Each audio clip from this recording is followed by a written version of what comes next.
had a chance to work on fundamentals.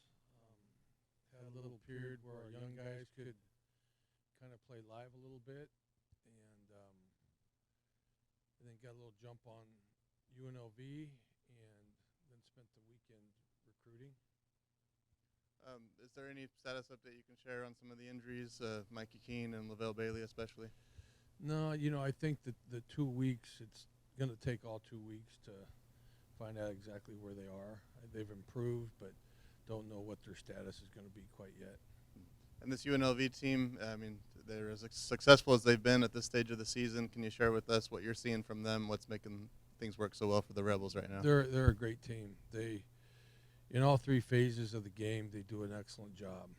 Play excellent defense, very well coached, run to the ball, tackle well, do an excellent job on defense. They're scoring a lot of points. I think they lead the league in scoring. And then their special teams are very solid as well. So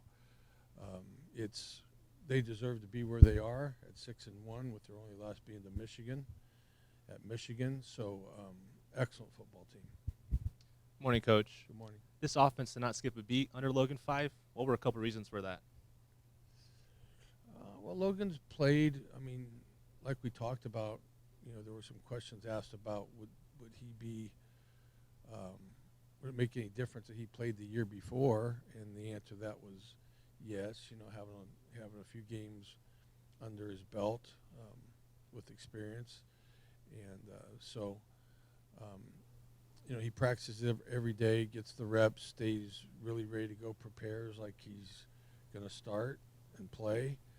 So his preparation is great, and so we have a lot of confidence in him. And how much of the offensive success was also on Malik Sherrod being fully healthy and having the game that he had? Yeah, Malik, it was great to see him run hard, and it seems so long ago I kind of forget even what happened last game. I've been so entrenched in this. But yeah, especially the one run where he broke a tackle, ran physical, broke a tackle, and went for the touchdown. So he's another one that was kind of on the mend a little bit. He'd been kind of banged up. So hopefully, some of these injuries that you get, it takes more than a day or two to make them right. So we need the whole 2 weeks. And I wanted to ask you about the last game, targeting. Has your understanding of the rule changed at all? Because the last 2 games you've played, you've had players hit. Looks like targeting, but it's not called targeting. Are you talking about the one against Delana? Delana, and also the one against Fife in the fourth quarter at Wyoming. Yeah. Yes, the rule has changed, by the way. Used to be any hit to the head area with the helmet was a targeting penalty. Now they have to be a defenseless player, and it has to come with the crown, the very top of their helmet, so they can hit with their helmet here to the head if it's not a defenseless player. And so they did change the rule, and I'm hoping they change it back, because it can be very dangerous. I thought, I called the officials on Delana's because, number one, I thought there was a possibility he was defenseless because he was held up, and number two, it was a hit to the head, but it wasn't with the crown of the helmet, like the top of the head. So you can hit with the front of your head or your face mask to it. Obviously, when it happens to a quarterback is always deemed defenseless unless he's running. So in the pocket, if he ever gets hit, that's defenseless. So you felt that both should have been targeting? I thought the one with Delana should have been, but after he explained what happened and they looked at it in different angles, they have more angles than we have. We have 2 angles. We have the sideline, the end zone. They have a lot more angles.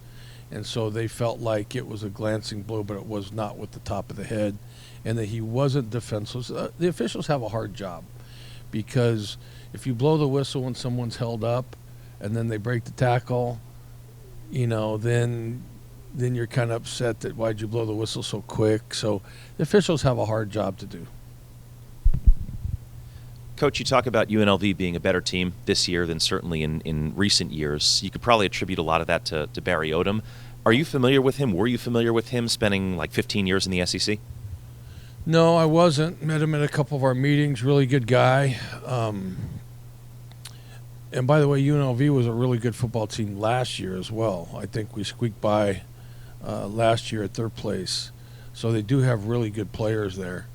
And but he's done an excellent job with what they're doing in all phases of the game. Having not played a home game, and it'll be, I think, 28 days by the time Saturday comes here. Is the team excited to play a home game at home finally? Yeah. I'm sure we are. We really haven't talked about it. We've just been kind of trying to prepare and try to get healthy and try to get some of the younger guys in to be able to see how they can help us down the stretch here. With the 4-game rule on which guys can maybe fill in for us. But yeah, I'm sure our team is excited to be home. They always are. It also happens to be homecoming, and a lot of distractions associated with that. But Pat Hill's going to be honored at halftime. He's going to be joining the Ring of Honor. Jim Sweeney had that honor earlier this season. We asked you at the time, your thoughts, your opinions on Sweeney, if you could share them on Pat Hill as well too, and what he's meant to you personally and to this program. Well, very similar. As I said, Coach Sweeney was the godfather of Bulldog football. He was really the foundation. I thought Pat did a phenomenal job of taking the torch and continuing to improve the program, make it relevant throughout the country. Just so dedicated to what he has meant to Bulldog football, both while he was coach. I think he coached 15 years, if I'm not mistaken. That's a long tenure. The things he did for this place is amazing. How dedicated he still is to Bulldog football, and so I think it's very well deserved that his name go up there. He's definitely a person who has made a huge difference in this football program and this university. Coach, just to follow up on that, what maybe have you taken from Coach Hill that maybe you've incorporated into your coaching style? I was really fortunate because worked for Coach Sweeney, and then without having to move, I stayed on the staff when Pat took over for a year, and so I was able to see the transition and how he put a staff together, a quality staff together, how he had a different approach to recruiting. I learned a lot from him in 1 year, and so and he just kept it going from there, and so he worked really, really hard at it. His fundraising efforts, he wore so many hats here, and did such a phenomenal job with everything that he did. Hitting that stretch, excuse me, of the schedule here, where you guys are not going to leave the state, through the rest of the season. How big of an advantage is that for you in the home stretch? Well, they're all tough games, whether we're in the state or out of the state. I think, all it really means is the likelihood of us playing in bad weather is not there. Sometimes, whether you're going to be at Boise or Wyoming or Utah State or wherever where there's elevation, you're always, toward the end of the year, there's always a chance that you could play in snow or some cold, bad weather. So that's really all it means. We still play excellent football teams. Every single one of them's an excellent football team down the stretch.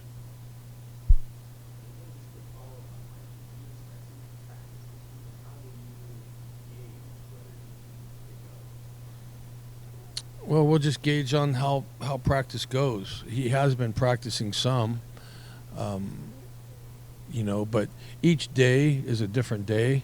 He's been working really hard with rehab, and so we'll just see how it works. We're still really early in the week. We practiced last night, and an hour and a half practice last night, and we'll resume again tomorrow. Today's the normal players' day off, so that hasn't changed. The only thing that really changed is last night that we gave him Friday and Saturday off, and so we had an hour and a half practice last night to just kind of get the kinks out a little bit. Yeah, he practiced some last night. Morning, Coach. Good morning. We always talk about the positives with a bye week and what can come with that, especially with injuries. Is there anything negative about a bye week that you may worry about that you try and avoid?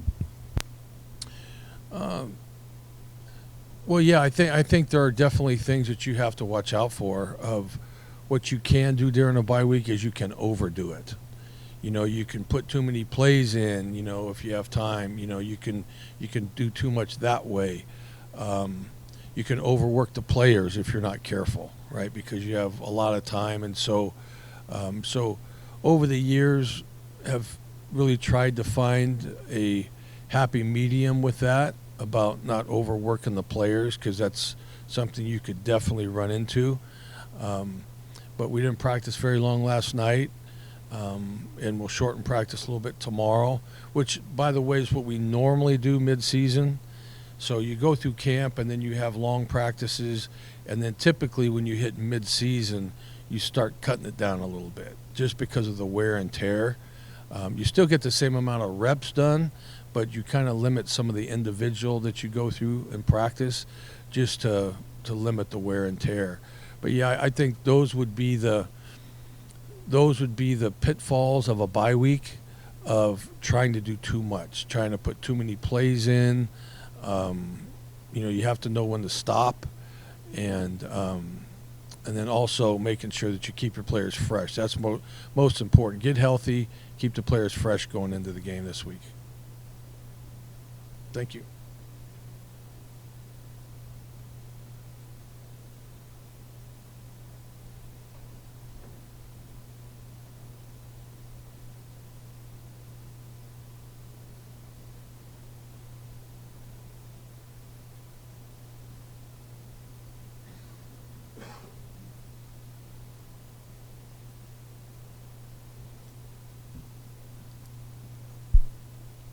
Morning, everybody.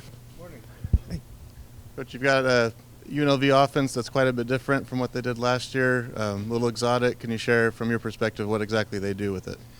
Well, I think, first of all, they've done a great job of playing to the strengths of their team on offense. They have very good running backs. They have a very good quarterback that fits the system that they've implemented. We haven't seen a lot of 21 personnel in recent years, but that's about half of their snaps will come with some sort of 21 personnel in the game. Now, with that, it's not a conventional I formation, two-back type of look that we usually associate with 21 personnel. They do align with two backs in the backfield, but oftentimes they're on the same side, adjacent to the quarterback. They give you different looks, which causes some of the reads to be different for your players, and we have to go back and try to decipher what they're doing and try to give our players a good key, a good read in terms of things that they haven't been used to seeing. So fortunately, the bye week has come at a great time for us in that way. It gave us a little extra time to start preparing for them. But they're a team that is doing very well on offense. One of the top teams in the country in scoring offense and total offense. And they're doing it in an unconventional way. A very good play-action pass, bootleg game that they make a lot of hay with. Quarterback gets out on the perimeter. They run triple option out of every formation they have, which is something we don't see a whole lot. A lot of times you see the conventional nowadays zone read option where it's just the quarterback keeping it or he's given the ball. Here they have the pitch element involved, so it's a little bit old school mixed in with some new stuff. So it's a challenge. In some of these past press conferences, you've referenced how you reviewed some of the teams in the spring or the offseason to kind of preview. With UNLV having a coaching change and then a coordinator change, right. I mean, was much of this available back then? Is that no, not really. And usually when you get to this point in the season, halfway through, you're going to have a body of work on your opponent. They've played 7 games like we have. You're not going to change drastically at this point. We're not going to change drastically. They're not, I would assume, because they're having really good success with what they're doing. We've studied them closely, and we're continuing to formulate our plan. But this is a team that's going to really challenge us on Saturday. Yeah, with all that in mind, what are some of the biggest emphasis or challenges for your defense for this unique offense? You got to play great run defense against these guys. The interesting thing is they're one of the top third down offenses in the country, and usually you can associate that with being really good on first and second down. You always find the teams like Air Force and Army and the conventional running teams are usually really good on third down because it's 3rd and 1, 3rd and 2, maybe 3rd and 3, but they're not dealing with 3rd and 8s, 3rd and 10s, 3rd and 12s. And they're typical of that because they run the ball so effectively. A lot of their third downs are manageable. And we have got to be able to be really sound on first and second down, gap sound, tackle well. Their backs are physical. We have to get them off track. And in order to do that, it's not a bunch of gimmicks or gadgets. It's playing great one-on-one fundamental football, maintaining our gaps, getting off blocks, tackling, and being lined up correctly all the time against their multiple formations, which can give you issues because they're unbalanced a lot. They're tackle over. They do things that pose some adjustment issues that you have to be prepared for. So we got to play really good, sound defense. It may sound, simple, but that's really going to come down to it at the end of the day. We got to get them into 3rd and long and be able to make them have to be a passing team. Morning, Coach. Hi. How important was this bye week in terms of getting healthy on defense? Any guys that practiced yesterday that maybe wouldn't have practiced last week? Sure. It was really big for us, I think, having the opportunity to get rested, to get guys healed up a little bit. I think we're going to come back into this game much healthier than we were last time we played. But it also gives the coaches and the players a chance to do a lot of self-scout and analysis of where we're at through 7 games. So we spent a lot of time as a staff looking at what we've been doing, both positive and the negative. We've identified that. We shared that with the players. We watched that on the film. They saw a lot of positives, but they also saw where our breakdowns have occurred and how we have to fix it. So that's the beauty of a bye week at this point in the season. You can really do a self-analysis and then hopefully build on from that. And I think that was something that we accomplished last week. How close was Lavelle Bailey to not playing, and what made you think he could be able to suit up for what he did, what he was able to do? It was close, but Lavelle is a unique cat. He just, felt when he came out in pregame, he moved around pretty well. We were able to work him out in pregame as we worked out Cam Brock in pregame some. And Cam was not quite as ready as Lavelle, but Lavelle has got a tremendous heart, tremendous toughness. He wanted to contribute, and even though he wasn't 100%, it was great to have him out there. But you could see at times he was favoring his leg. And then Cam came in late in the game and actually did some good things for us, but he too was favoring his leg a little bit. But both of them looked great last night in practice, and hopefully they'll be healthy throughout the week. And in terms of the missed tackles at Utah State, was that more on your defense's part or more on just Utah State having explosive playmakers? Well, you can analyze it and say why it happened on defense, but oftentimes at this point in the season, missed tackles occur when the offensive players are making people miss them, and they did a good job with that. I got to give them credit.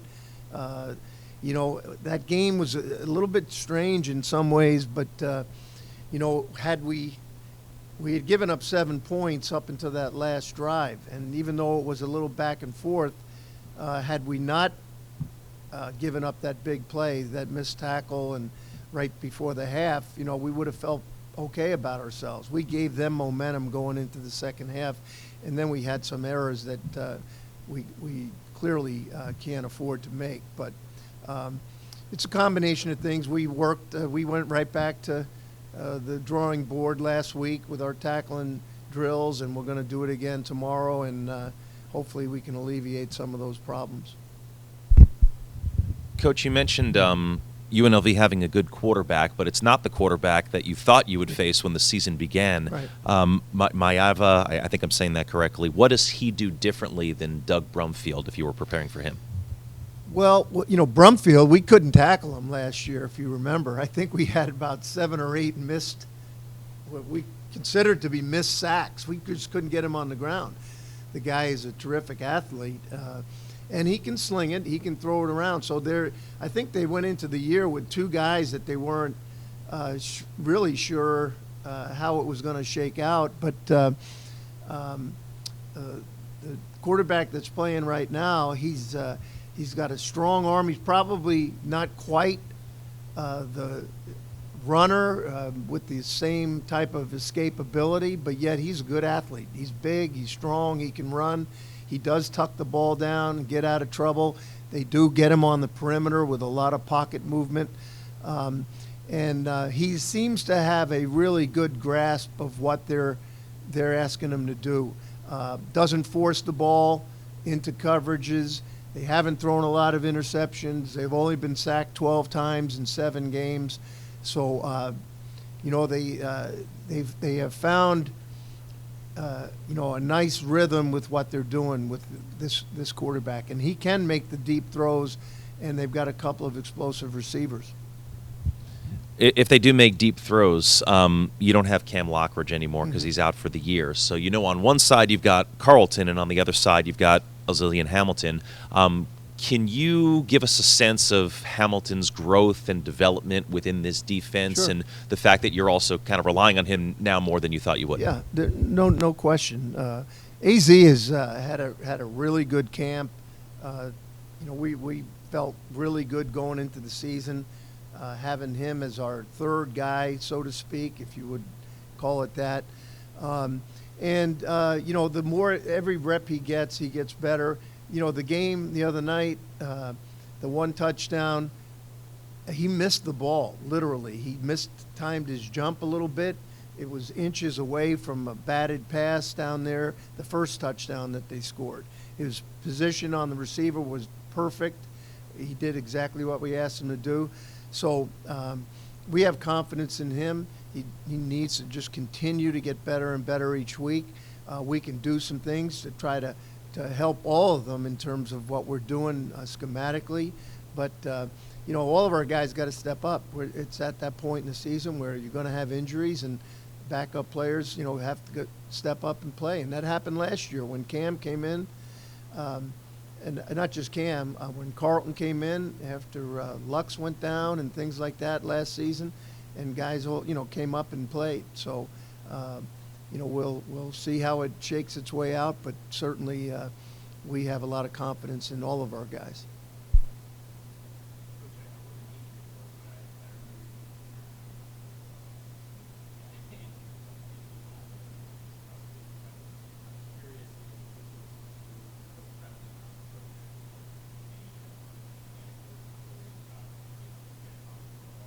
Oh, well, Pat comes by often. We've remained close throughout the years. I didn't know Pat when I first came here from a hole in the wall, and quickly got to know him and really appreciate the type of football coach, but more importantly, the type of person he is. So we've become great friends over the years, and he comes in all the time and sits down in my office and wants to know about the upcoming game, but just shoots the breeze. But I'm so happy that Pat's being honored this week. People, literally, you had to be here like I was, fortunately, for those 4 years when he first took over the program, to truly appreciate the incredible job that he did for this program. And I was only here for the first 4 years. But to see that foundation built, you know, I often think about the fact that this program here has been blessed with having people like Jim Sweeney, like Pat Hill, like Jeff Tedford. It's amazing. And, you know, the Red Wave and the people here in the Valley kind of been spoiled a little bit with having some of the greatest coaches that I know in the game of college football in so many ways, that care about the kids, have done it the right way. But Pat, you know, car sales out on the practice fields, trying to make ends meet. People don't remember some of these things that we saw. You know, he did so much. Those practice fields wouldn't have been built if it wasn't for Pat Hill. That was a ponding basin, that whole place out there. You know, just, you know, doing the little things. Pat and Paul Schechter, God bless him. Paul and Pat, at the time, the old Duncan building, you know, were knocking walls down. People were volunteering their time to paint and to put rugs in here and stuff like that. But it was a community effort. But it was all spearheaded by Pat's determination, enthusiasm, and his love of Fresno State. And thankfully, he's being recognized for that, because I could tell stories all day about Pat Hill as a coach and the things I've learned, and how fortunate these players have been to play under him and Coach Sweeney and now Coach Tedford. And what do you think about when he does the condiment race, you know, and calls it? He loves to do that. I tell you what, I don't know. He laughs about it all the time. It's funny because I don't hear anything up in the press box, you know, while the game is going on. But then all of a sudden, I'll be looking at my notes, writing down something for the next series, and I'll hear his voice about the hot dog race or whatever it is. And it just makes me laugh. In the middle of the game, I have to chuckle and just think that he's up there calling the race. And, you know, you oftentimes, even as corny as it is, you got to pick your eyes up to see who's winning. And then, Coach, I'm just curious, just following up on something you mentioned earlier about kind of the self-evaluation of your own defense. You know, in a general sense, what did you learn, and kind of what was the message? There's a lot of things we're doing well, and I think that statistically that kind of bears its way out. But we've given up too many plays here in the last couple of games. We've had some mental breakdowns, which we very seldom have had over the last couple of years, and we got to eliminate those. And we have to tackle more consistently here as we go down the stretch. Like Coach Tedford said, these are good football teams, every single one of them, with different styles, and you know that's what makes it hard. One week to the next, there's not a lot of continuity, so each week is a new plan. But you know, I think we feel good about what we can be defensively. We're not at the point where we're satisfied by any means. We're not playing up to the level we have to in order to be a championship team, and we have those kind of players, and we're going to do everything we can to make it happen. Okay, thank you.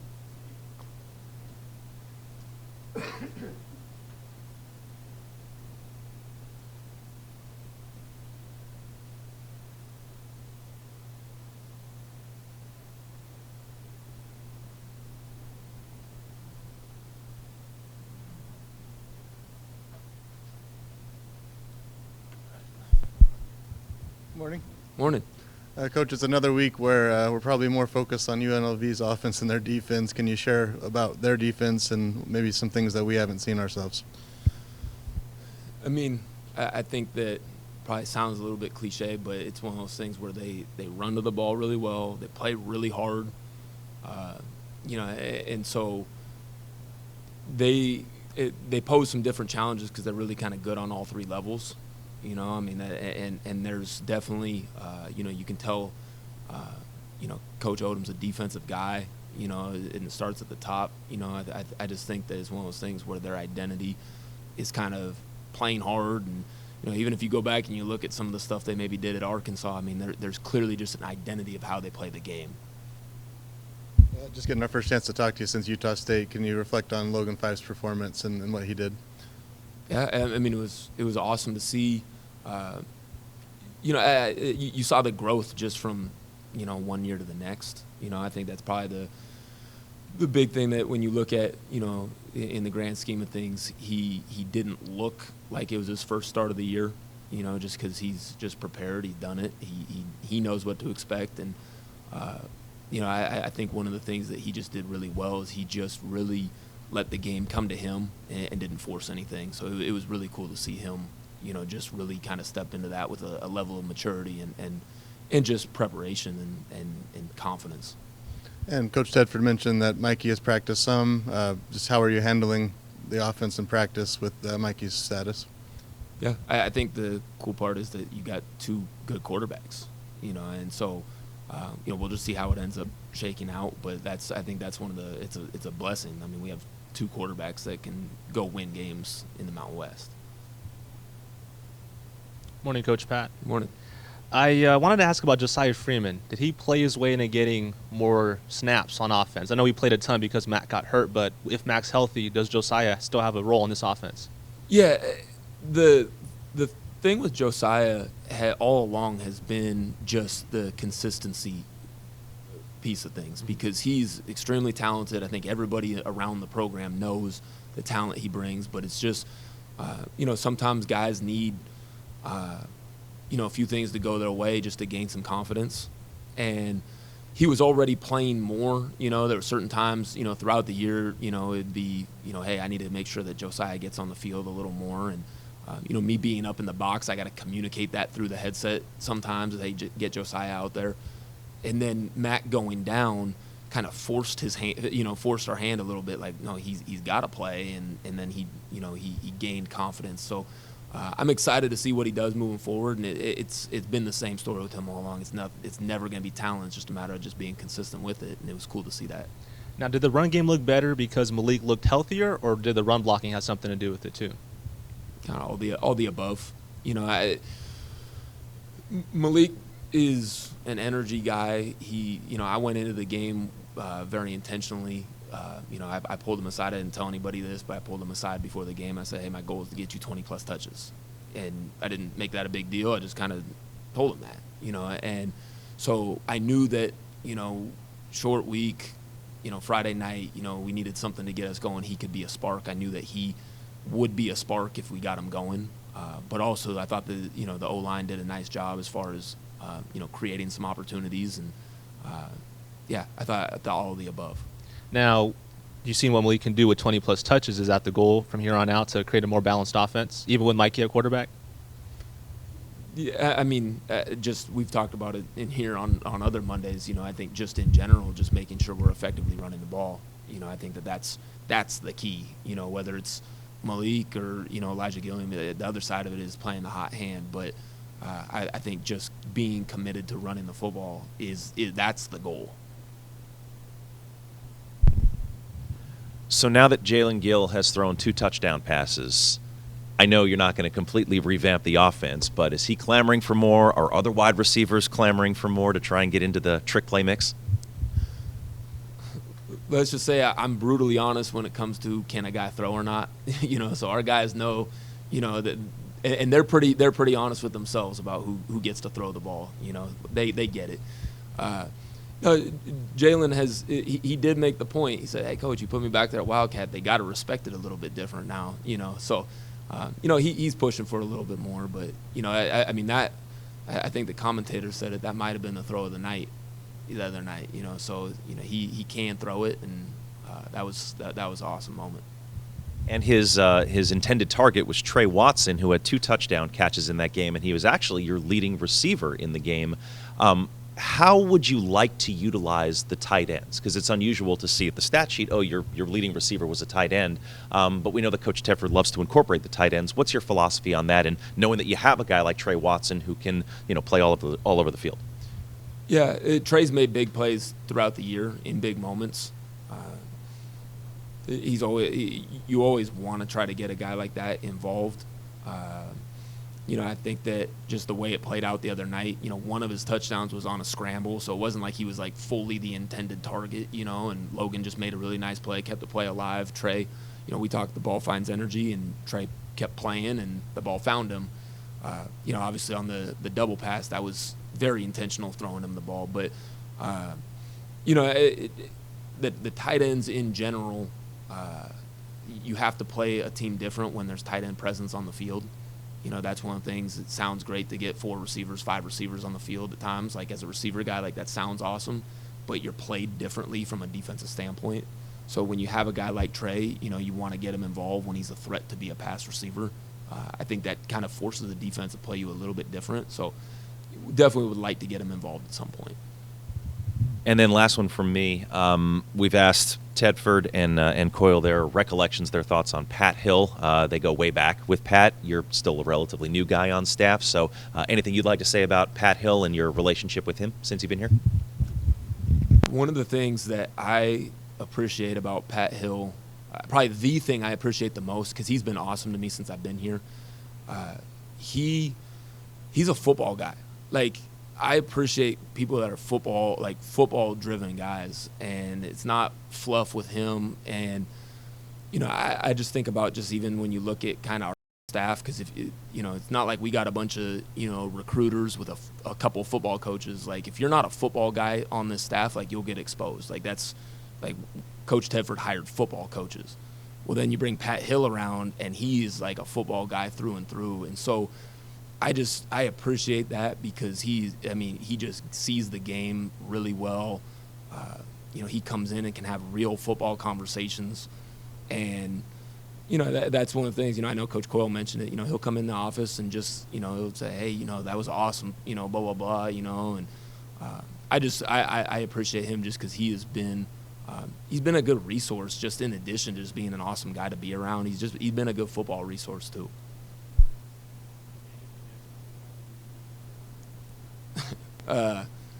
He does like when Jalen Gill throws the ball. Yeah. You kind of hinted at recruiting, right there. I'm just curious, out on the recruiting trail during the bye week, what's the energy from people, in the community that you're feeling about, this program and this team? Yeah, I don't know how it's been in the past. I know that, we've made an emphasis on making sure that, we're going to recruit the Valley, and I think that people appreciate that and respect that, so that's been kind of probably the main vibe is, guys are excited that, local guys are, getting opportunities here. And it's been awesome. I mean, the staff's done a great job. Aaron Pryor's done a great job, and Tim Skipper's, there's guys are doing a great job recruiting the area, and getting some of these top guys, to hopefully stay home.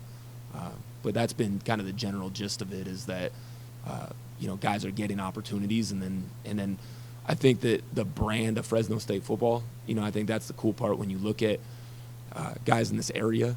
They really, they talk about being hometown heroes, and they when they choose to stay home, and a guy like Jalen Cropper and Maurice Norris and guys coming in here and being local guys and having success here, I think only kind of contributes to that. And then just curious, because we heard Coach Tedford say the one danger about a bye week, right, is trying to put too much in. And with some of the skill sets you have you had to kind of put the governor on yourself a little bit as far as? Definitely, and you try and leave some spots open in the game plan early, knowing like, okay, as we watch more film or as we see their next game, maybe some other stuff comes in.